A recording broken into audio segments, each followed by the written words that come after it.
Welcome back to the online classes of physics. This is your name. Mom is back again with this topic sound continuation. This will be the last part of the sound, and we have learned that in our class vibrations produces sound. Yes, vibrations are the main sources of production of sound. Without vibration there is no sound production, right? Like in our throat we have larynx. In that, this is the voice box which produces the sound. Yes, and similarly happens with the birds and animals, right? Here also, when you see the frequency, if you check the frequency of the birds, then birds produces high frequency. Okay, they produces high frequency. Whereas if you see the lion when it roars, then you see that they produces low frequency vibe. Okay, so that means if we allow the pitch of the animals or the human beings or the birds and all in ascending order, how it will be? Ascending order means from small to big, right? So lion is less than adult man. Adult man is less than adult woman. Okay, adult woman is less than child. Child's is frequency is less than infant. Infant means small baby. Yes, and his frequency is less than insect. Yes, a lion's frequency is less than adult man. Adult man frequency is less than adult woman's. Adult woman's frequency is less than child. Child's frequency is less than infant, and infant's frequency is less than insects. Okay, then when we hear to a sound, okay, we hear different kinds of sound, but we concentrate on only one sound. So that means different frequencies are coming to your ear, that is reaching your ear with the different amplitude and pitch. Yes, different amplitude and different frequency and different pitch is reaching our ear, but we will concentrate only on few of the sounds which we want. Okay, which we want to listen, we will concentrate on that only, wherein the other frequencies we will just ignore, right? So the variations in pitch and amplitude of sound during our speech helps us to communicate with each other in the form of language. Yes, primitive man had no developed language. They used to, like in our early mans, they don't have any language, right? But he used to communicate with signs and some sounds which had no written equivalent. Later in the process of evolution, these sounds became a source of meaningful communications and eventually were converted into written forms. This led to the development of the full form of language, which we all use now today to communicate. Not only human beings but also animals too have a mechanism of communication by producing sounds with different frequencies and amplitude during their need. What are the different parts which are involved in the production of sounds? As I already said, the production of sound is done by vocal cord. Then lips are involved. Like if there is no lip movement, then how the sound is produced? Okay. If you're saying M, if you're opening your lips and you're saying M, are you able to say it? No, you have to close your lips at the end of the M. So lips are also important. They play a major role. Teeth and tongue are also involved in the production of sound. That is, if you're saying T, your tongue is playing a role. If you don't have teeth, then your air will be passing away from your mouth and you will not be able to speak properly. And nose and throat are also involved in the speaking. Yes, these play vocal cord, lips, teeth, and tongue, nose, and your throat plays a very important role in the production of sound from your mouth. Naturally, that the words we utter do not have a single sound but are a combination of sounds with different frequencies and amplitudes. The sound produced of each letter possesses a particular frequency. Thus, the word is a combination of different letters of frequency or different frequencies. That is, a word is a sound of mixed frequencies. Sometimes the same word is uttered in different ways to express the different emotions. For example, the word no is uttered negatively in different pitch, anger, negativity, and frustration, right? The same word we use to say like politely also in a soft manner also. See, suppose you are like, I'm angry on something, and I'll say, if you're asking me something, I'll say in a high pitch, no, I said no, that's it, right? But if I am you're asking me something which doesn't mean anger or negativity, which means something positive, so that I'll say, no dear, isn't it? So the pitch there changes. The same word no, we are expressing in different form. We're saying no. That means this pitch expresses that I'm angry. This expresses my negativity. The same thing when I'm saying no, that means this expresses my positivity. Yes. So the pitch also says the emotions, and it expresses the emotions of ourselves. All right. Yeah. So next is uh, we enjoy the sound in different music. Yes, those are pleasant. Music, and this is very pleasant also. We enjoy it a lot, right? Music means we enjoy it a lot. So this is a kind of sound which is very pleasant to hear. We enjoy it. But there are some different sounds also which are unbearable to hear. Like we get into total anger and frustration when we listen to it. For example, if we hear the noise, vehicle sounds, and if we listen to the different kinds of pollution sounds outside, those are very unbearable. We get so much anger, right? So that means if we listen to the vehicle's horn sound,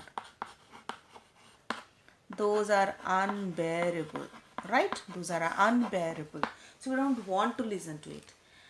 So those are different. Like we have a steel plate or utensils are drop on the floor, those are also unbearable, right? The sounds which are pleasant to hear are called as music, and the sounds which are not bearable to our ears is called as noise. What it is called? Noise. The sound which is unbearable is called as noise. Music is a combination of sounds that are produced in an ordered and pleasant to hear. For example, it is being produced by guitar, it is being produced by veena, yes, and it is being produced by so many different different instruments, piano, all these things are involved in the production of the music, and it is very pleasant to hear. Yes. uh, Now you can also find out few examples of pleasant and unpleasant music, right? Okay. When we come to audible range, what is audible range?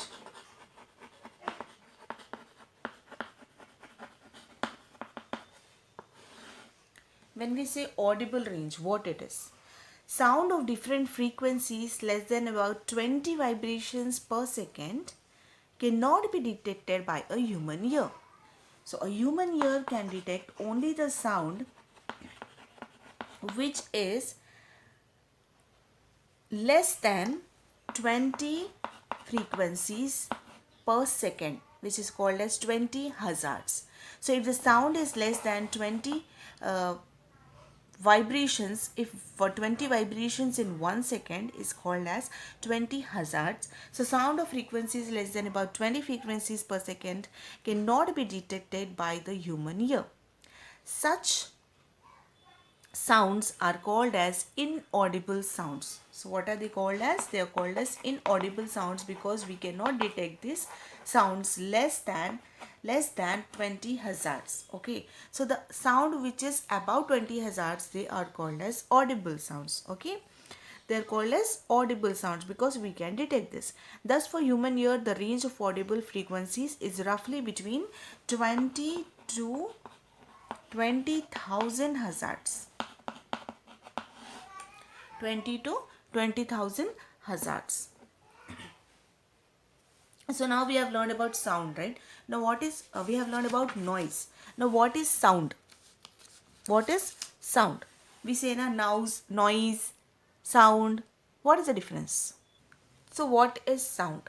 The unwanted sound in our surroundings is called as sound pollution. Okay? What is sound pollution? So the unwanted sound in our surroundings is called as sound pollution. So what are the effects of this sound pollution? The first harmful effect is loss of hearing. What it is? First one is loss of hearing. Because of this unwanted sound in our surroundings, there is a loss of hearing, and it also leads to several health related problems like sleeping less, hypertension, increase in blood pressure, etc. So this will lead to different diseases, okay, different types of health problems. So what those health problems may be? They may be hypertension, they may be less because of less sleeping will cause less sleeplessness, then increase in blood pressure. Then the next health effect is mental health of people. Okay, it will affect the mental health. Mentally also the people, human will get disturbed. Even animals also, because of this pollution, sound pollution, they get disturbed and they get irritated. Yes, in animals, noise can increase the risk of death by altering predator and or prey detection and avoidance, interfere with the reproduction and navigation, and contribute to the permanent hearing loss. Yes, so even animals can also face the problem. Next one, we can say noise pollution can cause the uh, poor quality of crops. What it can cause? Poor quality of crops. So it can cause poor quality crops. Then underwater animals such as whales and dolphins, they also experience discomfort due to noise pollution caused by the submarines, shipping companies, and sonars, which float on the water, which travels from here to there on the other end of the uh, lakes and rivers. And cuttlefish and the octopus suffer serious damage from noise pollution. So not only the land animals or humans faces the problem, but also the water animals which stay the underwater, uh, underwater, they also faces different problems. Okay, not only whales, octopus, dolphins, cuttlefish, all these different, all our water animals, they also faces different problems. Next, how to reduce the soil pollution? What are the steps involved in the preventing the soil pollution? So attach silencer to the bikes and the other machines to reduce the sound when we go on the roads, when we travel there. To avoid the sound pollution, just we have to attach the silencer. Okay, just attach the silencer. Then manufacture machines that you know work with lesser sound. Okay, machines should be used which produces the less sound, less noise. Yes. Next we have, during the use of TV and tape recorders and whatever we use like DJs and all, the tune should be less. whatever tune we are using, what we do in functions and all, just we will raise the pitch of the sound, the music, and we'll just try to enjoy ourselves. But at that time we should also remember the neighbors and the animals who are sleeping at that time. So even elders, they face different problems due to this noise pollution. So we need to understand their problem and we need to control ourselves. You enjoy in your house, so with less small tune. Plant trees to reduce, more number of plants are there means more number of problems are reduced. Okay, more the number of plants, more the less is the problems, like noise pollution, air pollution, water pollution. All these things are the involved this important point which we use for the reduction of pollution. So this point is planting a tree is very important in decreasing or reducing the pollution. So with this we complete the lesson sound. I request you all, if you all did not understand, please after completion of this video go with all the parts of the sound and try to understand the whole lesson once again. If there is any doubt, you can come to me, and just try to understand the topic. Don't try to just listen and avoid. Fine. So thanks for watching.